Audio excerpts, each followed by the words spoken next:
Здравствуйте, дорогие друзья! Сегодня я хочу с вами поделиться теми средствами и методами, которые мне помогли улучшить память и, как следствие, подготовиться к очень-очень сложному экзамену. Кроме этого, еще выучить за короткое время совершенно незнакомый иностранный язык и продолжать в том же духе, так сказать. Сначала хочу вам немножечко объяснить, что же это был за экзамен, который мне пришлось сдать. Я решила поехать в Швецию, так как мне предложили работать врачом здесь. И я себе подумала, прекрасно, хорошая зарплата, хорошая, спокойная страна для детей. Они тут могут учиться, и я могу работать. Я подумала, прекрасное совпадение. Приехала я в Швецию, и когда начала выяснять постепенно, что же нужно для того, чтобы украинский врач смог работать в Швеции, даже очень опытный и очень умный, и с большим багажом знаний, оказывается, нужно сдать экзамены. И речь идет не только о том, чтобы владеть шведским языком. Речь идет еще о том, что владеть надо английским языком. Также нужно сдать экзамены для подтверждения своей врачебной квалификации. И эти экзамены представляют собой сдачу всей медицинской школы. Вот представьте себе школу обычную, общеобразовательную, вот то, что мы учились там 10-11 лет, кто сколько, кто уже там 12 сейчас. И сядьте и сдайте полностью все это, да, вы это проходили. Да, вы получали тогда оценки, вы получили диплом за школу. Но вот сядьте вот просто так и сдайте. А теперь помножьте это еще на то, что это высшее образование, которое вы должны сдать. То, что вы учились тоже 15-20 лет назад в институте, имеет значение. И еще это накладывается на все это стресс переезда, того, что вы находитесь в совершенно новой среде. Вам нужно работать каким-то образом, чтобы обеспечить свою жизнь. Вам нужно детям помогать, вам нужно их устроить в этом новом обществе и подготовиться к этому всему. То есть это очень непросто. Шведский экзамен для врачей отличается, допустим, от американского экзамена. Вот эти вот так называемые степы, они разделены по блокам. Допустим, доклинический блок, клинический, потом практический. То есть ты концентрируешься на каких-то небольших уже участках знаний за медицинский институт и сдаешь их постепенно. В Швеции же все сдается за один раз. То есть все доклинические науки, биохимия, клеточная биология, клинические науки, практические науки, и все это обширно, то есть не только в сфере гинекологии, в которой я работала, и хирургии, а нужно сдать все, и психиатрию, и глазные болезни, и детские болезни, и все это уметь понимать как на клеточном биохимическом уровне, чтобы ответить на все эти вопросы. То есть ты должен все это держать в голове. Это огромный массив знаний. Плюс это еще один момент немаловажный на шведском и на английском языке. В основном на шведском, но есть одна часть экзамена, для которого тоже важно владение английским языком. То есть понимаете, что это не так вот просто было. Ну, в общем-то, я немножечко попереживала, что мне придется через все это пройти, но взяла себя в руки и решила готовиться. Что первое мне помогло для того, чтобы улучшить память? Это режим. То есть режим – это основное, когда день планируется, и через месяц, хоть как бы трудно это не было, вы входите в этот режим, и постепенно вы уже продолжаете в этом режиме, и уже вам не так сложно или вообще не сложно. Когда я уже все сдала, мне было сложно отвыкнуть от этого режима, но это не тема сегодняшнего видео. Что же я подразумеваю под режимом? Режим дня. Наиболее продуктивное изучение происходит в первой половине дня, то есть таким образом работает наш мозг. Поэтому вставала я в 5 утра, иногда даже без 15:05, чтобы успеть выпить кофе и уже начинать в 5 часов читать, смотреть, учить, повторять. Кофе я делала себе в термосе с вечера, потому что у нас была очень маленькая квартира, где все было слышно. Я не могла стучать с утра, чтобы детей не разбудить, потому что вот очень все было слышно. Кофе попила, села, занимаюсь. Очень было важно в структуре изучения делать заметки. То есть все, что я изучала, я записывала. со временем понимаешь, что конкретно тебе нужно вот записать. И вот это все, что записано, на следующий день повторяешь. То есть надо обязательно повторять, иначе все, что ты изучаешь каждый день, новое, новое, новое, новое, оно вытесняется, стирается из головного мозга. И это и так у всех. То есть это нормальная ситуация. Иногда это кажется очень сложным и занудным повторять вчерашний день, но это так работает. Допустим, понедельник почитали, все прошли, вторник просыпаемся, перед тем, как читать следующую тему, повторяем то, что было в понедельник и так далее. В конце недели, воскресенье, повторяется вся неделя, и только потом мы переходим к продолжению. То есть, возможно, воскресенье даже уходит только на то, чтобы повторить все, освежить, дополнить заметками. Дальше в таком темпе идешь, и в конце месяца 3 дня или 4 или 2, в последующем уже быстрее это все происходит, где-то так 3 дня я оставляла на то, чтобы повторить все за последний месяц. И так я шла вперед. Кроме этого, конечно, я смотрела видео, читала, и очень было мне полезно для изучения. Я подписывалась в некоторые группы, где также готовились к этим экзаменам. Люди задавали вопросы, и это помогало мне повторять. То есть они задают вопросы друг другу: ой, а почему это так? А я тут не согласен с ответом. И ты тоже комментируешь, добавляешь, почему так, на шведском языке, стараешься, не на английском даже, ну, естественно, не на русском, не на украинском. Для того, чтобы эти все моменты помогают все это вот держать в памяти, освежать, и ты сам понимаешь: ага, я этого тоже не знаю. Хорошо, я уже проходила эту тему, значит, я что-то пропустила. Быстренько возвращаешься к этой теме, где у тебя эти заметки, смотришь: нет, я это изучала, оно просто у меня стерлось из памяти. То есть поэтому вот это мне тоже помогло все это удерживать в памяти, то есть вот этот вот чат. Дальше по режиму дня. То есть я готовилась 12-14 часов в день. Это, конечно, не всю жизнь, это определенный период нескольких месяцев жизни, но он того стоит. И у меня было 3 часа дня на какие-то другие вещи. То есть обязательно спорт 1 час. 2 часа уходило на то, чтобы приготовить есть и сделать какие-то дела. Когда ты в новой стране, ты ничего не знаешь, тебе надо сходить в какую-то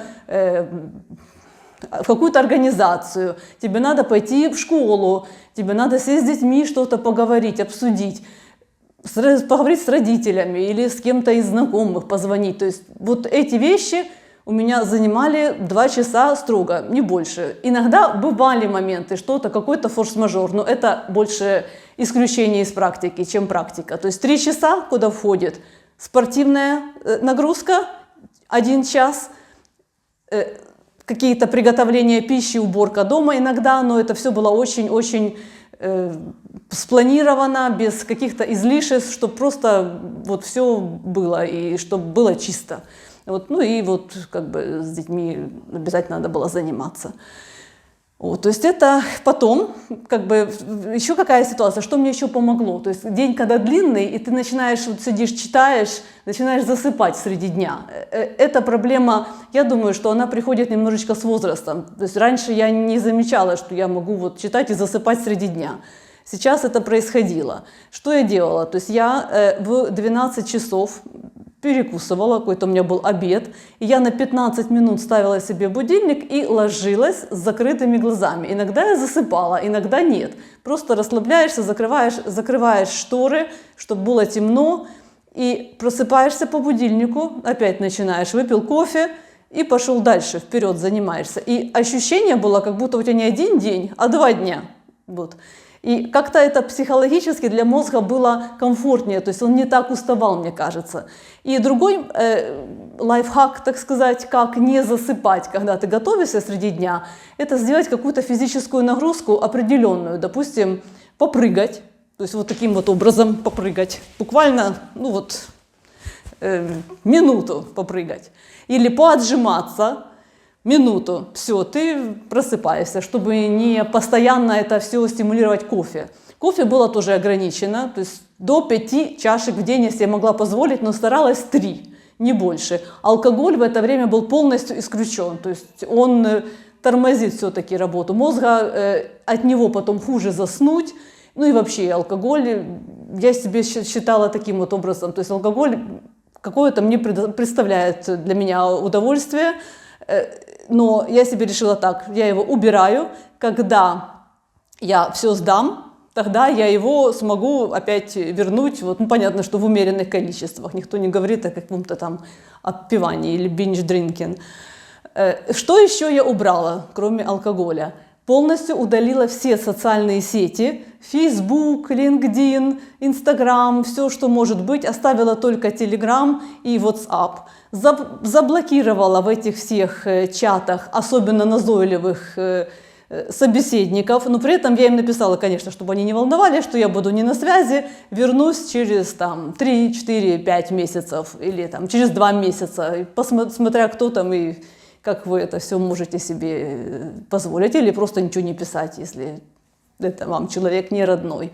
То есть так ты не отвлекаешься, так постоянно что-то выскакивает, и там почитал, там почитал. Почему Telegram оставила? Потому что там были эти группы, в которых я общалась, ну вот тех, кто тоже готовился к экзаменам, что мне помогало вот повторять постоянно. Вот. Дальше перейдем к тому, что я ела. Пища была совершенно обычная, спокойная, то есть был обязательно завтрак, обед и ужин. Естественно, дети были рядом, им тоже надо было и завтрак, и ужин как минимум. Обедали они в школе, в Швеции в школе очень хорошо детей кормят, слава богу. У них есть столовые, тот же шведский стол, где они нормально едят. И в школе дети находятся довольно долго. То есть там они тоже все это дело изучали, и мне было легче, потому что я тогда была, уже сидела и ничего не делала. Я имею в виду, не кормила детей, а занималась изучением уроков своих. Поэтому самая простая еда, какой-то картофель в микроволновке, гречка, рис, мясо запекала. Все очень быстро, без всяких излишеств. Спагетти варились твердых сортов детям, рыба, все это вот, овощи, фрукты были вот в таком сыром виде, пожалуйста, все могли есть и быть не голодными. Расскажу вам, какие добавки я принимала, которые помогли мне тоже лучше все запоминать и обучаться быстро. С утра, когда я просыпалась, я пила немного воды и принимала литий, то есть 1000 микрограмм лития утром натощак. Это не только для того, чтобы теломеры удлинять в хромосомах, но еще это хорошо для памяти.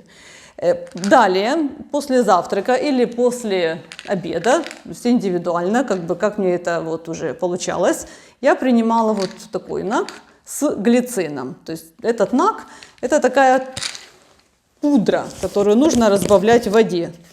И она достаточно кислая.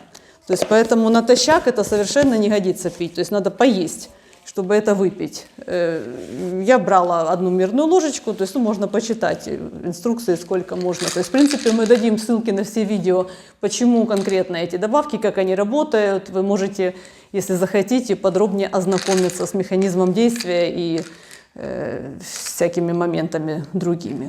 То есть поэтому обязательно после еды разбавила в воде этот кислый НАК и выпила его с глицином. То есть это такой, как тоже достаточно сильный буст памяти по моему опыту.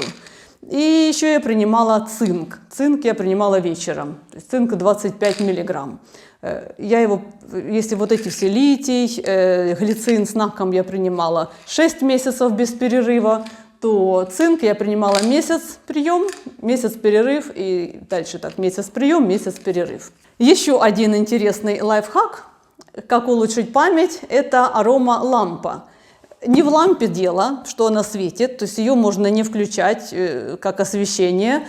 В такую лампу наливается вода и эфирные масла. Я использовала 6 видов эфирных масел для того, чтобы улучшить память. То есть можно и другие виды масел использовать, но есть у нас тоже видео, которое рассказывает, какие конкретно нужны масла и как они вот улучшают память. Это включается перед сном. Да, это очень дешевая лампа, я самую простую себе тут заказала. То есть можно настроить ее на время 60, 120, 180 минут. Я включала себе на 180 минут, и она отключалась среди ночи. Но иногда я ее включала, просто и оставляла. То есть в ней есть такая система, которая позволяет ей отключаться, когда полностью уже выходит вся жидкость. Остановлюсь на одном очень важном методе для улучшения памяти. Я уже о нем немного упомянула. Это вот этот 1 час физической нагрузки в день. Он обязательный. То есть без него никак. Почему? Потому что нужен лактат, который является пищей для мозга. Вы также можете посмотреть это видео, как это все работает. То есть обязательно и силовые нагрузки, и аэробные. Я бегала где-то 3 раза в неделю. У меня были подружки здесь, которые со мной тоже бегали. Иногда я с ними договаривалась на рано утром. Допустим, в 5 утра я проснулась, начала заниматься, а в 8 мы с ними бежим, вокруг озера бегаем. Там 30-40 минут и назад. Это такой быстрый вид активности, который позволяет вам экономить время и в то же время подышать свежим воздухом, пропустить через себя вот это все стрессы выпустить, запустить прекрасный воздух. В Швеции, конечно, тут леса сосновые, тут прекрасно на улице находиться. Это тут, конечно, с этим все прекрасно здесь. И ходила еще в зал на силовые тренировки. Я не сидела сама с тренажерами, потому что тоже, опять же, я не знала, какие тренажеры мне надо, я не хотела тоже тратить на это много времени. Я ходила на силовые групповые тренировки. То есть в этом зале они были предусмотрены. И еще это было такое взаимодействие с внешним миром для меня на тот момент. Потому что у меня не было много друзей здесь, и так как я интенсивно готовилась, я тоже не могла и с нашими соотечественниками, украинцами встречаться часто. Вот поэтому это для меня было такое сообщество. И плюс еще, опять же, тренировка на слух языка шведского. Потому что напомню вам, что кроме того, что надо экзамены все эти было сдать, надо еще и шведский было учить параллельно. То есть все это делалось параллельно. Вот, поэтому физическая нагрузка каждый день 3 раза это бег. И остальные дни это была силовая нагрузка в зале. И я старалась тоже в зал или пройтись, или пробежаться. Машины у меня не было здесь. То есть были автобусы, на которых можно было ездить, но я так жила, что мне было удобно кругом дойти и к озеру побегать, и в зал дойти пешком. Это был, конечно, большой плюс. Вот. И таким образом, то есть тоже физическая нагрузка, кроме того, что это лактат, пища для мозга, это еще и универсальное средство от депрессии и тревожности. Потому что не мне вам объяснять, сейчас очень многие на протяжении этого периода столкнулись с всевозможными стрессовыми ситуациями, которые иногда очень тяжело даются, и они влияют на наше здоровье, как бы нам этого не хотелось. Но спортом ежедневным можно снизить это негативное влияние. Вот таким вот образом все у меня происходило. Я думаю, что если у вас какие-то остались вопросы, вы их будете писать, я потом смогу сделать по ним дополнительное видео, если в этом будет необходимость. Всего вам хорошего, спасибо, что посмотрели, была рада с вами поделиться.